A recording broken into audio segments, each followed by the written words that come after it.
The gate of defections has thrown up so many issues on the issue of ideological differences, on the issue of values concerning what governance should be.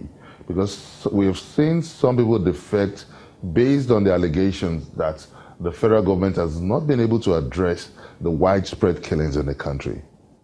We talk of killings in Zamfara, Benue, in the North Plateau State, in so many, recently even Sokoto State, that used to be very peaceful, has not been spared from this wave of killings. This thing has a very long history.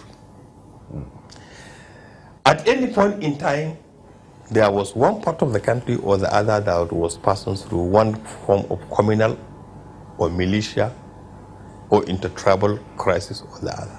You know, Alhaji Abari, I will allow you to have your time, but you know, it just baffles me that this rhetoric of historical narrative keeps recurring, and I wonder, should Nigerians who voted in this administration on trust to be able to stop this negative tide of history, should they become the victim of history? Okay, let me now answer this question. Let me now answer your question to that. Nigerians voted this government in order to bring sanity and stop the killings, and the killings are stopping. The killings are stopping? The killings are stopping. So how do you explain the killings in Plateau State? Look at what... The killings in Zamfara? The killings are stopping. The killings are stopping. How do you mean that the killings are stopping? The killings are stopping. The killings are stopping because government is taking the right measures. How? Could you give the right... You see, the issue here, let me tell you. Because we keep hearing of the death toll in Plateau State, Zamfara, even Benue. Even Benue. Why even Benue? Is Benue not part of Nigeria? So why, based on what are you saying that the killings are stopping? Since when did you listen, since when did you last hear of the killing in Benue? When last did you hear about the killing in Benue? When last? Okay, but what about the one in Plateau State? When last did you hear of the killings in Benue? The killings in Benue that especially some of our television stations hyped? You're not talking about killings in Plateau State. I'm talking about anywhere in Nigeria. Killings is killing. When we are talking about the lives of Nigerians, irrespective of where it is happening. Irrespective of where it is happening, we are talking about lives of Nigerians. Look, I am from the Northeast. If you are talking about killings, I have seen killings. I have seen the development of the Boko Haram when they started as far back as 2002 as Yobe Taliban, how they developed, how they got to where they are, up to the beginning of the insurgency in 2009, and how the killings, the insurgency has now been degraded. In fact, I can even say almost obliterated, because I have known what it was 4 years ago. I know what it is today. How? Because all through the period of the crisis, I have lived in Maiduguri, which is the epicenter of the crisis. To date, as I'm talking to you, my family still lives in Maiduguri. And I know what it was 4 years ago. I know what it is today. I know what it was 4 years ago in Portisco, my own hometown, which was a sub-regional headquarters of the Boko Haram. And I knew what it was 4 years ago. I know what it is today. So government is doing a lot in order to contain this crisis. Now, when you look at all this, the way things have turned out to be in recent timing, would you say that the federal government, in all honesty, has gotten the right solution, are taking the right step in addressing most of these killings? I think to a very large extent, yes. But let us also ask ourselves as Nigerians, do we want to live in peace? Because that is the first question. That brings the question of having the right orientation. Let me run down. First, it has not lost out on me that the first responsibility of every government is to protect life and property. That's one.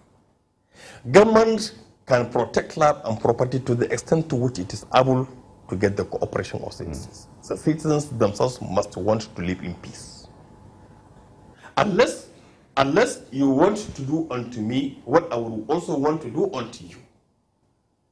We want to create them. Go back to the values of old. Go back to our values of old. Love for neighbor.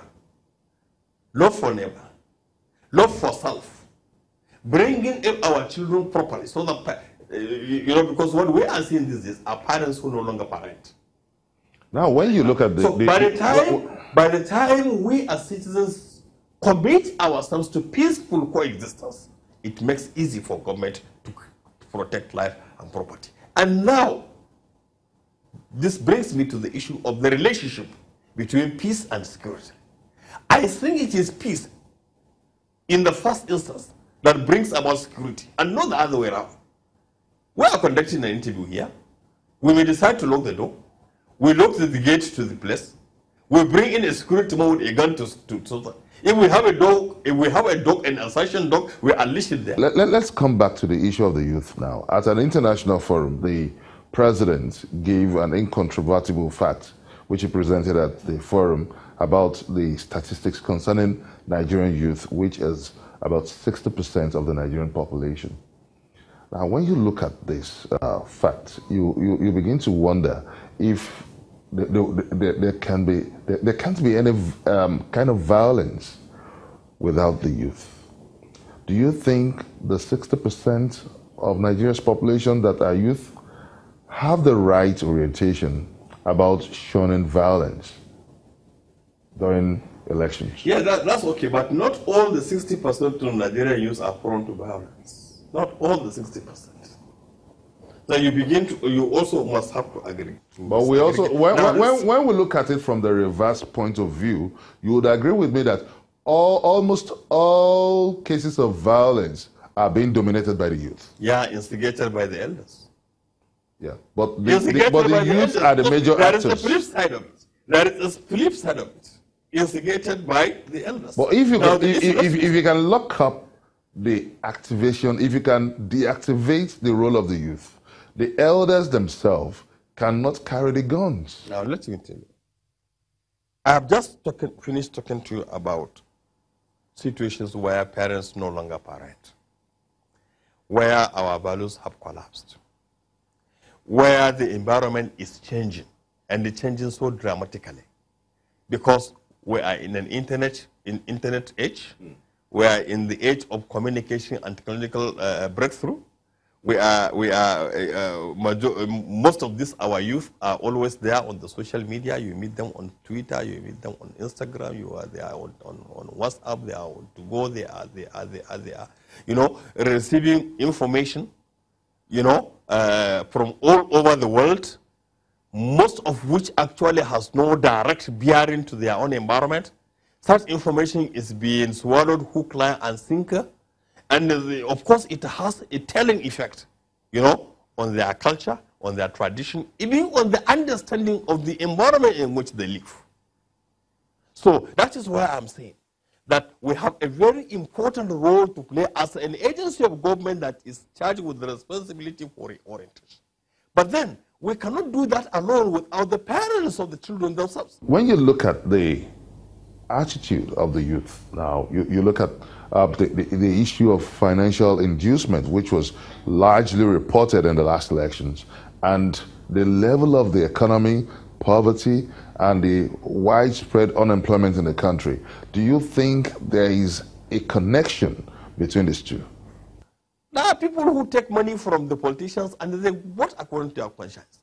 But there are also others who, because of bad governance, are also taking money because they feel that this is the only connection that exists between them at the end of the day with those who are buying for political office. So rather than saying, what did you say, state of the economy and buying or vote, I would rather say how governmental performance actually should be taken more seriously by way of bringing out mass people out of poverty and make them socially included. In terms of voter education, that is knowing the rules of engagement, where you should be, the proximity you are to stand after casting your vote.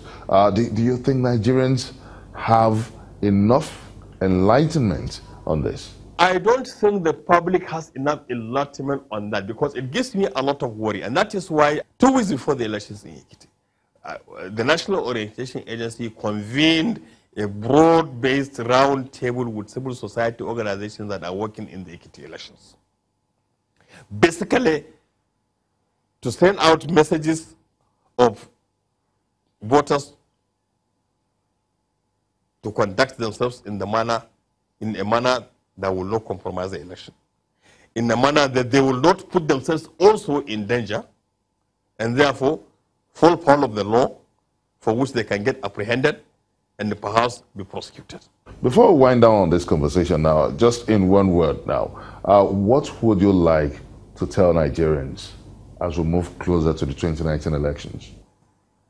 Nigeria is on the path to greatness. Only we Nigerians can facilitate this path to greatness by remaining committed to our Nigerianness, and by our committed to doing the right thing, and by giving support to what we see as credible efforts by this government, and indeed any other government, that will get this country out of the woods. We got ourselves to where we are, we must work out. The Director General of the National Orientation Agency, Alhaji Garba Habari, thank you for making our time to be part of this episode of Question Time. Thank you very much indeed. Thank you, my pleasure. Thank you. And that's it on this episode of Question Time from Channels Television. Do you think Nigerian youth have the right orientation for the forthcoming polls? Send us a comment on our social media platforms showing right on your screen. Join us next week for a fresh episode of the show. Many thanks for watching. I'm Benga Ashiru. Bye for now.